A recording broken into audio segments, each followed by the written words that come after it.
I never believed a trail could disappear. A person can disappear. A vehicle can disappear. Even a building can eventually collapse and vanish. But a trail? A path carved through a forest for decades? That's impossible. At least, that's what I thought. Until the day the forest erased our way home. If you've been following my story, then you already know about Marker 12. You know about Ethan, the voices, the things wearing familiar faces, and the warning the ranger gave us years ago. What I never told anyone was what happened after Ethan grabbed my arm in the woods. The part that still gives me nightmares. The part that made me realize we weren't trapped in the forest. The forest was trapping us. The thing with Ethan's face was running beside me. At least I thought it was Ethan. I wanted to believe it was him. After 3 years of guilt, 3 years of wondering what happened to my best friend, I desperately wanted him to be real. But every instinct inside me screamed otherwise. We ran through the darkness. Branches snapped against our faces. Roots clawed at our boots. The voices behind us grew louder, hundreds of them, all sounding exactly like Ethan. "Ryan, wait, come back!" Their laughter echoed through the trees. Not normal laughter. Not human laughter. The kind that makes your stomach twist because something about it is fundamentally wrong. "Keep moving," Ethan shouted. I glanced at him. His face was pale, terrified, desperate. For a moment, he looked exactly like the friend I remembered, the same friend who used to stay up all night playing video games, the same friend who helped me through the hardest times of my life, the same friend who disappeared beyond Marker 12. Then his eyes caught the flashlight beam, and for half a second, they reflected, like an animal's. My heart skipped. No, I told myself I imagined it. I had to. Because the alternative was worse. Far worse. Hours seemed to pass, though later I learned it had only been 20 minutes. Time behaved strangely beyond Marker 12. Sometimes minutes felt like hours. Sometimes hours vanished completely. Eventually, we reached what should have been the trail. I stopped. My breath caught. No. The flashlight beam swept across the forest floor. Nothing. No trail. No path. No signs. Nothing. The trail was gone. Completely gone. The route I'd used to enter the forest had vanished. Trees stood where the trail should have been. Ancient trees. Massive trees. Trees that looked centuries old. As if the path had never existed. "What happened?" I whispered. Ethan didn't answer immediately. His expression darkened.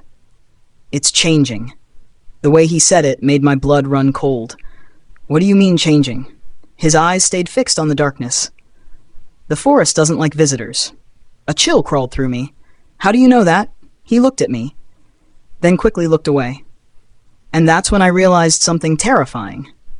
He never answered questions about where he'd been. Not once. Every time I asked about the last 3 years, he'd change the subject, like he was hiding something, or couldn't remember. Before I could ask again, a scream echoed through the woods. A woman's scream. Raw, terrified. Human. It sounded close. Very close. I turned toward the sound. "Ethan, did you hear?" But Ethan was already moving. Following it, the scream came again, this time weaker. Like someone losing hope. Every instinct told me not to follow. But I couldn't leave someone out there. So I ran after him. The deeper we went, the stranger the forest became. Trees twisted into impossible shapes, shadows moved when nothing else did. The air felt thick, almost alive. And then we found her. At least, we found someone. A young woman sat against a tree, covered in dirt, tears streaming down her face. When she saw us, relief flooded her expression. "Oh, thank God." She stumbled toward us. "You have to help me." Her voice shook. "I've been lost for 2 days." Something about her story felt wrong, not because of what she said, because of how she looked. Her clothes were clean, too clean. If she'd been lost for 2 days, she should have looked exhausted, hungry, dehydrated. Instead, she looked fresh, like she'd just arrived. Ethan noticed it too. I could see it in his face. The woman smiled weakly. "My name is Emma." She extended a hand. Neither of us took it. An awkward silence followed. Then she asked a question. A simple question. One that made Ethan freeze. "Have you seen the others?" His entire body became rigid. "What others?" The woman frowned. The people who came before you. The temperature seemed to drop instantly. A sinking feeling settled in my chest. What people? Her eyes widened. You don't know? She looked genuinely confused. Then she pointed deeper into the woods. There are hundreds. Silence. The forest suddenly felt enormous, endless. And for the first time, I wondered how many people had entered these woods and never left. Then the woman smiled.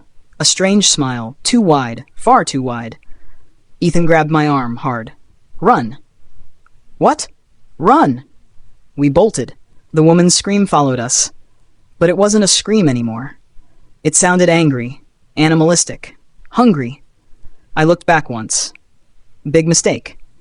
The woman wasn't chasing us. She was standing perfectly still, watching and smiling. A smile stretching impossibly far across her face. I nearly tripped. Ethan. But Ethan was already pulling me forward. The voices returned. Dozens now, then hundreds, calling from every direction. The forest itself seemed awake, aware, watching us, hunting us. And then, through the trees, we saw light. A warm orange glow, a campfire, real.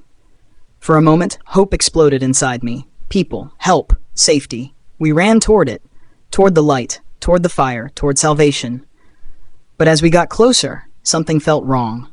There were tents, sleeping bags, backpacks, cooking supplies.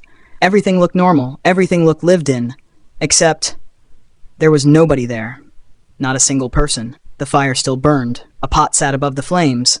Steam rising into the night air, fresh steam. Someone had been there moments ago. Moments. Not hours, not days. Moments. I slowly approached the pot. My hands trembled. The food inside was still warm. Very warm. As if whoever owned the campsite had vanished seconds before we arrived. Ethan stared into the darkness surrounding the camp. His face had gone completely pale. Then he whispered something that chilled me to my core. We need to leave. I looked around. Why? His eyes never left the trees, because hidden among the shadows, dozens of figures were standing there, watching us, and none of them were moving. To be continued. Next episode, we found an abandoned campsite. Food was still warm.